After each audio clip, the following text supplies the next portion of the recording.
কাইলৈ ঘোষণা কৰা হ'ব মেট্ৰিক হাই মাদ্ৰাছা পৰীক্ষাৰ ফলাফল। ছাত্ৰ ছাত্ৰীসকলৰ বাবে সুখবৰ আৰু মই লৈ আনিছোঁ তোমালোকৰ বাবে দিনৰ 10 বজাত 14টা ৱেবছাইট যোগে লাভ কৰিবা ফলাফল।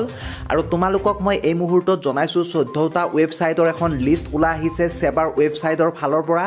তোমালোকে মন কৰিবা ছাত্ৰ ছাত্ৰীসকল, এইখন নটিচ তোমালোকৰ ছেবাৰ অফিচিয়েল ৱেবছাইটৰ পৰা ওলাই আহিছে। তোমালোকে এবাৰ চেক কৰি চাব পৰা অফিচিয়েল ৱেবছাইটলৈ গৈ ইয়াত 14টা ৱেবছাইট প্ৰকাশ কৰিছে।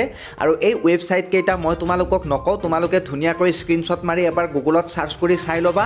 আৰু ইয়াত ৰোল নম্বৰ দেখিছা, তোমালোকে ৰোলত তোমালোকে B12 20 ধৰা 22 বুলি থাকিব, তাৰপিছত তোমাৰ নাম্বাৰটো থাকিব, এইটো এডমিটত থাকিব।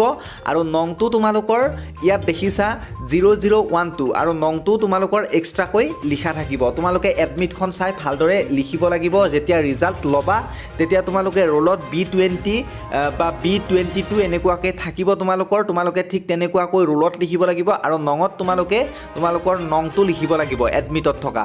আৰু এতিয়া মই তোমালোকক সবিশেষ জনাইছোঁ ডক্টৰ হিমন্ত বিশ্ব শৰ্মাৰ কিছু ভাষ্য। আৰু HS পৰীক্ষাৰ ৰিজাল্ট কেতিয়া দিব সেয়াও মই তোমালোকক জনাইছোঁ। তোমালোকে গুৰুত্ব সহকাৰে ভিডিঅ'টো চাই থাকিবা। আমাৰ হাতত যি খবৰ আহিছে 12 জুনৰ ভিতৰত শিক্ষা সংসদেও এই দ্বাদশ শ্ৰেণীৰ ফলাফল দিয়াৰ পূৰ্ণ সম্ভাৱনা আছে। মই সোধা নাই, কালি ছেবাৰ চেয়াৰমেনে ক'লে মেট্ৰিক 7 তাৰিখে দিব।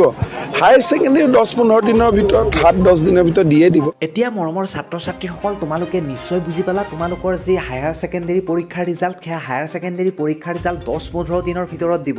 অৰ্থাৎ তোমালোকৰ 20 তাৰিখৰ ভিতৰত হায়াৰ ছেকেণ্ডেৰীৰ ৰিজাল্ট দিব। তাকে হিমন্ত বিশ্ব শৰ্মাই ঘোষণা কৰিছে। আৰু তেখেতৰ টুইটাৰ যোগে ঘোষণা কৰি দিব হঠাতে। যেনেকৈ মেট্ৰিকৰ ৰিজাল্টৰ কথা তেখেতে ঘোষণা কৰিলে, ঠিক তেনেকৈ হায়াৰ ছেকেণ্ডেৰী পৰীক্ষাৰ ৰিজাল্টৰ কথাও তেখেতে ঘোষণা কৰাৰ সম্পূৰ্ণ সম্ভাৱনা আছে 10-15 দিনৰ ভিতৰত। গতিকে ইমানেই আছিল। যদি ভিডিঅ'টো চাই ভাল লাগিলে তোমালোকৰ ভিডিঅ'টো শ্বেয়াৰ কৰিবলৈ নাপাহৰিবা। ধন্যবাদ। জয় অসম।